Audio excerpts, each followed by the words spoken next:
Hello 11 वालों, आप सभी का भी स्वागत है आपके अपने परिवार अखिलेश एजुकेशन सेंटर पर।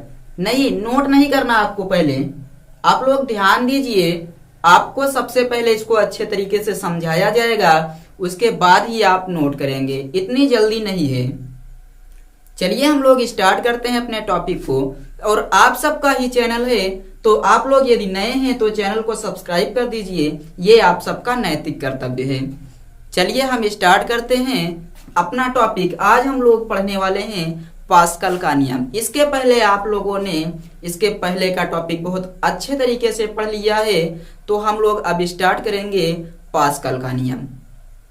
इसमें कोई दिक्कत आपको नहीं होनी चाहिए, क्योंकि इसके पहले के वीडियो में आप सबको इसके पहले जो कुछ भी पढ़ाना था बहुत अच्छे तरीके से समझाया गया है। बताइए समझाया गया है या नहीं। और आप लोग पढ़ते वक्त ये ध्यान दीजिएगा कि यदि वीडियो आप सबको अच्छा लगता है तो आप कमेंट बॉक्स में जाकर एक अच्छा सा कमेंट कर दीजिए, तब हमें भी अच्छा लगेगा। चलिए स्टार्ट करते हैं अपना टॉपिक। टॉपिक का नाम है पास्कल का नियम और अध्याय का नाम है तरल दाब। पास्कल का नियम ये कहता है कि यदि हम लोग किसी परिबद्ध द्रव के किसी भी बिंदु पर दाब लगाते हैं तो यह दाब बिना क्षय हुए संपूर्ण दिशाओं में समान रूप से संचरित हो जाता है। क्या बोला गया कि यदि किसी परिबद्ध द्रव के किसी भी बिंदु पर दाब लगाया जाता है तो यह दाब बिना क्षय हुए संपूर्ण रूप से सभी दिशाओं में संचरित हो जाता है। यही लिखा गया है, यदि किसी परिबद्ध द्रव के किसी भी बिंदु पर दाब लगाया जाता है तो यह दाब बिना क्षय हुए संपूर्ण रूप से सभी दिशाओं में संचरित होता है। यही पास्कल का नियम है। पास्कल के नियम के सत्यापन के लिए हमने एक परिबद्ध क्या लिया गया है, कोई भी पृष्ठ या कोई बर्तन लिया गया है जो चारों ओर से बंद है। इसमें हमने लगाया है 4 पिस्टन A, B, C और D। क्या करेंगे, पास्कल का नियम कहता है कि हम लोग किसी भी बिंदु पर परिबद्ध पृष्ठ के यानी परिबद्ध द्रव के किसी भी बिंदु पर दाब लगाते हैं तो वह दाब सभी दिशाओं में समान रूप से संचरित होता है। हम क्या करते हैं, इन चारों पिस्टन में से किसी एक पिस्टन को अंदर की ओर दबाते हैं। मान लीजिए पिस्टन P1 को हमने अंदर की ओर दबाया तो शेष तीनों पिस्टन बाहर की ओर कार्य करेंगे। मतलब कि A को नीचे की ओर दबाने पर शेष तीनों पिस्टन बाहर की ओर कार्य करेंगे। यही लिखा गया है। माना चारों पिस्टन का क्षेत्रफल समान है। क्षेत्रफल समान है मतलब क्षेत्रफल A मान लेते हैं।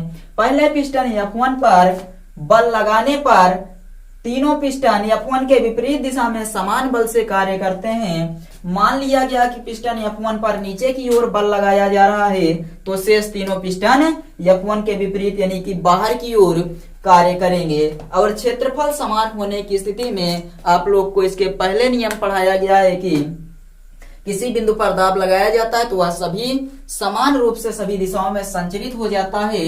मतलब जो दाब आप यहाँ पर लगा रहे हैं, कौन सा दाब आप यहाँ पर लगा रहे हैं, तो बल लगा रहे हैं इस पर, तो ये जो बल F1 होगा ये F2 के बराबर, F3 और F4 के बराबर होगा। क्यों? क्योंकि एक बिंदु पर लगाया जाता है तो तीनों बिंदु पर समान रूप से संचरित होता है और सभी दिशाओं में। और आप लोग जानते हैं P बराबर F बाई A होता है, तो आप P1 बराबर F1 बाई A लिखेंगे। क्षेत्रफल समान है इसलिए A, और F1 बराबर क्या हो जाएगा, तो P1A।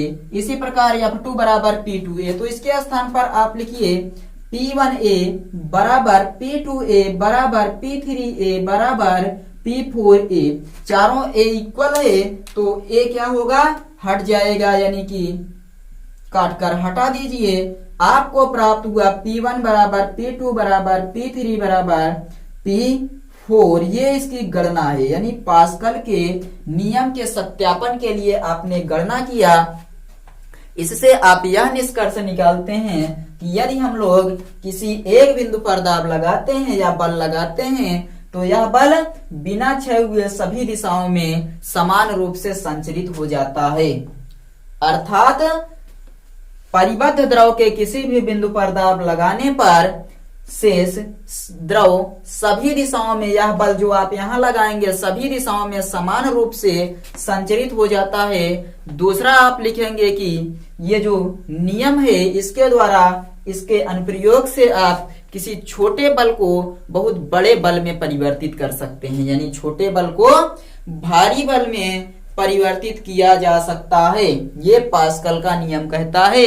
और ये पास्कल के नियम का सत्यापन है। अब आप लोग नोट कर सकते हैं, नोट कर लीजिए या फिर स्क्रीनशॉट ले लीजिए।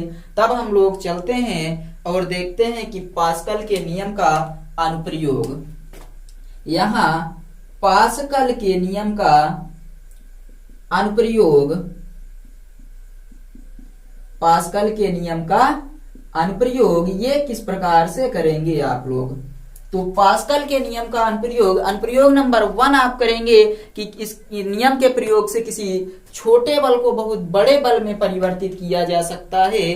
पहला आप यही लिखेंगे कि पास्कल के नियम के अनुप्रयोग द्वारा कम बल लगाकर भारी बोझ उठा सकते हैं। अनुप्रयोग द्वारा पहला नंबर, कम बल लगाकर भारी बोझ को उठा सकते हैं, बोझ को उठा सकते हैं। ये पास्कल के नियम का पहला अनुप्रयोग है। दूसरा अनुप्रयोग ये कहता है कि आप लोग जब बता दिया गया कि भारी बोझ को उठा सकते हैं, और आप इसका एग्जाम्पल दे सकते हैं द्रव चालित ब्रेक, द्रव चालित ब्रेक, द्रव चालित प्रेस और द्रव चालित लिफ्ट। ये सब जो मशीनें हैं, यानी कि द्रव चालित ब्रेक हो गया, निकाय है, द्रव चालित प्रेस और द्रव चालित लिफ्ट, ये सब किस नियम पर, तो पास्कल के नियम के अनुप्रयोग है। मतलब पास्कल के नियम के सिद्धांत पर ये सब कार्य करते हैं। चलिए इसका सिद्धांत हम लोग देख लेते हैं। आप लोग एक बार स्क्रीनशॉट ले लीजिए, तब हम सिद्धांत पर चर्चा करते हैं। जल्दी से स्क्रीनशॉट लीजिए, आगे बढ़ते हैं हम लोग और देखते हैं कि जो पास्कल के नियम का सिद्धांत है वो किस प्रकार कार्य करता है। आप लोग स्क्रीनशॉट ले लीजिए। चलिए अब हम लोग चर्चा करते हैं सिद्धांत पर। इस चित्र को आप लोग देख रहे होंगे, ध्यान से देखिए इस चित्र को। आपको इसमें क्या दिखाई दे रहा है कि आप लोगों के पास दो बर्तन है। एक बर्तन को आप लोग मान लीजिए, ये जो बर्तन है ये R है और ये जो दूसरा बर्तन है ये Q है। दोनों में द्रव भरा हुआ है। इसका क्षेत्रफल आप मान लेंगे A1 है और इसका क्षेत्रफल क्या है, A2 है। और पहले बर्तन पर जो बल लगाया जाता है F1, ये नीचे की ओर लगाया जाता है, तो दूसरे बर्तन पर जो बल प्राप्त होगा F2, वो ऊपर की ओर प्राप्त होगा। F1 बल इस पर लगाते हैं तो ये दाब यहाँ पर P1 लगता है और F2 बल इस पर जो प्राप्त होगा उस पर दाब ऊपर की ओर प्राप्त होगा, जिसे आप लोग P2 कहेंगे। तो आपको क्या लिखना है, माना दो बर्तन R व Q हैं, दोनों एक दूसरे से द्रव द्वारा संबंधित हैं, दोनों एक दूसरे से द्रव द्वारा संबंधित हैं। पहले बर्तन का क्षेत्रफल दूसरे बर्तन के क्षेत्रफल से कम है, मतलब दूसरे बर्तन का क्षेत्रफल पहले बर्तन के क्षेत्रफल से ज्यादा है। और F1 बल पहले बर्तन पर नीचे की ओर लगाने पर दाब P1 नीचे की ओर द्रव पर लगता है, जिसके कारण F2 दाब ऊपर की ओर कार्य, यानी कि F2 बल ऊपर की ओर प्राप्त होता है। ये वाला द्रव इस दूसरे वाले पिस्टन पर ऊपर की ओर बल लगाएगा तो F2 बल आपको कहाँ प्राप्त होगा, ऊपर की ओर प्राप्त होता है। इतना ही लिखना है आपको। उसके बाद आप लिखेंगे, ये आपको ध्यान रखना है कि यहाँ पर जो A2 है वो ग्रेटर देन A1, मतलब इसका जो क्षेत्रफल ये ज्यादा है इससे। तब आपको यहाँ लिखना है पास्कल के नियम से। क्या लिखना है, पास्कल के नियम से। आप लोग क्या जानते हैं कि जो P1 है वो बराबर होगा P2 के। पढ़ाया गया है या नहीं, पास्कल के नियम से P1 बराबर P2, तो P1 बराबर P2 है।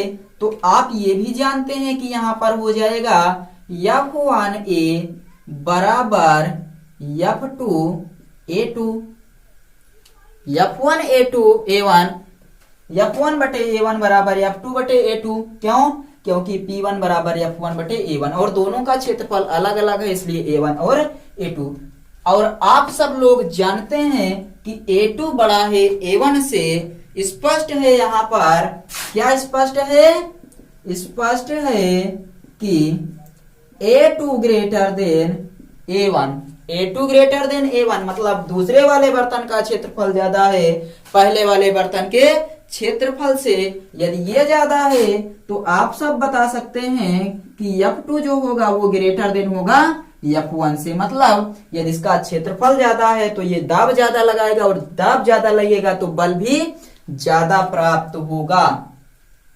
क्षेत्रफल ज्यादा तो बल ज्यादा, और दाब ज्यादा लगाएगा तो बल भी आपको क्या होगा? ज्यादा प्राप्त होगा। और इससे यह स्पष्ट हो जाता है कि आप लोग छोटा बल लगाकर बड़ा बल प्राप्त कर सकते हैं। पास्कल के नियम का प्रयोग करके छोटे बल को बड़े बल में परिवर्तित किया जा सकता है। देख सकते हैं F1 कम है F2 ज्यादा है, तो F1 कम है F2 ज्यादा मतलब F2 बड़ा बल है। और F1 से कैसे? चूंकि क्षेत्रफल ज्यादा है A2 का A1 से, इसलिए F2 ज्यादा हो जाएगा F1 से। और द्रव चालित लिफ्ट जो होता है वो इसी सिद्धांत पर कार्य करता है। द्रव चालित लिफ्ट जिसके सहायता से आप लोग भारी भारी वाहनों को उठा सकते हैं। यहाँ पर कोई कार रख दी जाए और यहाँ से बल लगाया जाए तो ये कार ऊपर उठ जाएगी। इसी सिस्टम पर आधारित है। किसके सिद्धांत के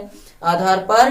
तो आप बताएंगे कि ये जो सिद्धांत है ये कौन सा सिद्धांत है? पास्कल के नियम के सिद्धांत पर आधारित है। तो आप पास्कल के नियम से इसको लिखने के बाद सबसे पहले आप लिखेंगे माना दो बर्तन R व Q हैं तथा दोनों एक दूसरे से द्रव द्वारा संबंधित हैं, जिसमें A2 बड़ा है A1 से। F1 बल पहले बर्तन में नीचे की ओर लगाने पर दाब नीचे की ओर लगता है, और तथा दूसरे बर्तन में दाब ऊपर की ओर प्राप्त होगा, इसलिए बल भी क्या होगा? ऊपर की ओर लगेगा। चूंकि बड़े बर्तन का क्षेत्रफल ज्यादा है इसलिए यहाँ पर दाब ज्यादा लगेगा और बल ज्यादा प्राप्त होगा। और उसके बाद इसको आप लिख देंगे और ये हो गया आपका कंप्लीट। अब आपको इस पर आधारित एक यंत्र के बारे में बताया जाएगा, जिसके बारे में आप लोग पढ़ेंगे कल।